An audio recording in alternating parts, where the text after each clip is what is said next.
Hi friends, இந்த வீடியோவில் வந்து நம்ம பைத்தானில் வந்து ஒரு சின்ன ஸ்கிரிப்ட் எழுதலாம். ஸோ என்ன அப்படின்னா, என்கிட்ட வந்து இங்கே ஒரு எக்ஸல் இருக்குது. ஸோ இதில் வந்து பார்த்திங்கன்னா நிறையா ஷீட்ஸ் இருக்குது. ஸோ இந்த மல்டிபிள் ஷீட்ஸில் வந்து பார்த்திங்கன்னா எனக்கு நிறைய எம்ப்ளாயிஸோட டீட்டெயில்ஸ் இருக்குது. ஸோ இது எல்லாமே டிஃப்ரெண்ட் ஷீட்ஸில் இருக்குது. ஸோ இது எல்லாத்தையும் வந்து நம்ம சிங்கிள் ஷீட்டாக வந்து நம்ம கன்வெர்ட் பண்ணணும், நம்ம இம்போர்ட் பண்ணிக்கலாம். ஸோ நான் வந்து first open by Excel use பண்ணி எப்படி பண்ணுறதுன்னு காட்டுறேன். கன்சாலிடேட் ஓப்பன் பை எக்ஸல் வச்சு ஃபஸ்ட் பண்ணி காட்டுறேன். ஒரு ஃபங்க்ஷன் கிரியேட் பண்ணியிருக்கேன். ஸோ இதில் வந்து நான் எக்ஸல் பார்த்து மட்டும் ஆர்குமெண்ட்டாக வாங்கிக்கிறேன். ஸோ ஃபர்ஸ்ட் இந்த ஃபைலை வந்து நம்ம ஓப்பன் பண்ணலாம். இதில் இருக்கக்கூடிய ஒரு ஷீட்டை நம்ம ரீட் பண்ணி நம்ம இதில் இருக்கக்கூடிய டேட்டா எக்ஸ்ட்ராக்ட் பண்ணி எல்லாத்தையும் எடுத்து ஒரே ஷீட்டை நம்ம கன்வெர்ட் பண்ண போகிறோம். இதை வந்து நம்ம பிரிண்ட் பண்ணி பார்க்கலாம், இது எல்லாமே கரெக்டாக நமக்கு வந்து எடுத்துருக்கான்ட்டு. ஸோ நான் என்ன பண்ணுறேன்னா, இது வந்து லிஸ்ட் இருக்கும் இல்லையா, அதை நான் வந்து அன்பேக் பண்ணி இதில் பிரிண்ட் பண்ணுறேன் டேட்டாஸ். ஸோ 1 by 1 நான் பிரிண்ட் பண்ணுறேன். ஓகே, ஸோ இதில் பார்த்தீங்கன்னா இப்போ எல்லா டேட்டாஸுமே நமக்கு வந்து பிரிண்ட் பண்ணி காட்டியிருக்கு. ஸோ இதை வந்து நம்ம இப்போ ரைட் பண்ணணும். ஸோ இது எப்படி ரைட் பண்ணலாம் அப்படின்னா, ஸோ இதை ரைட் பண்ணுறதுக்கு நமக்கு ஒரு நியூ ஒர்க் புக் வந்து நான் கிரியேட் பண்ண போகிறேன். ஸோ ஒர்க் புக் இதில் வந்து நம்ம இப்போ ஆட் பண்ண போகிறோம் ஒரு ரோவாக. நம்ம எல்லா டேட்டாஸையும் எடுத்து இங்கே லிஸ்ட்டில் வச்சிருக்கோம் இல்லையா, அந்த டேட்டாஸை வந்து நான் ஐட்ரேட் பண்ணிக்கிறேன். ஸோ இதை அப்பன் பண்ணிவிடும். ஸோ ஒன்ஸ் அப்பன் பண்ணதுக்கப்புறம் நம்ம இதை வந்து சேவ் பண்ணிடலாம்.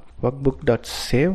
ஸோ இது வந்து நான் சேம் இதே பாத்துலேயே நான் வந்து சேவ் பண்ணுறேன். ஸோ இப்போ நான் ரன் பண்ணுறேன். ஓகே, ஸோ இது கிரியேட் ஆகிடுச்சு. ஸோ இப்போ நம்ம அந்த பாத்தில் போய் பார்த்தோம் அப்படின்னா, ஸோ இந்த எம்ப்ளாயிஸ் ஓப்பன் பை எக்ஸல்னு சொல்லிட்டு ஒரு எக்ஸல் கிரியேட் ஆயிருக்கு. இதை ஓப்பன் பண்ணி பார்க்கலாம். ஸோ பார்த்தீங்கன்னா இது எல்லாமே வந்து நமக்கு ஒரே ஷீட்டில் நமக்கு எல்லாமே எல்லா எம்ப்ளாயிஸோட டீட்டெயில்ஸ் ரைட் ஆகி வந்திருக்கு.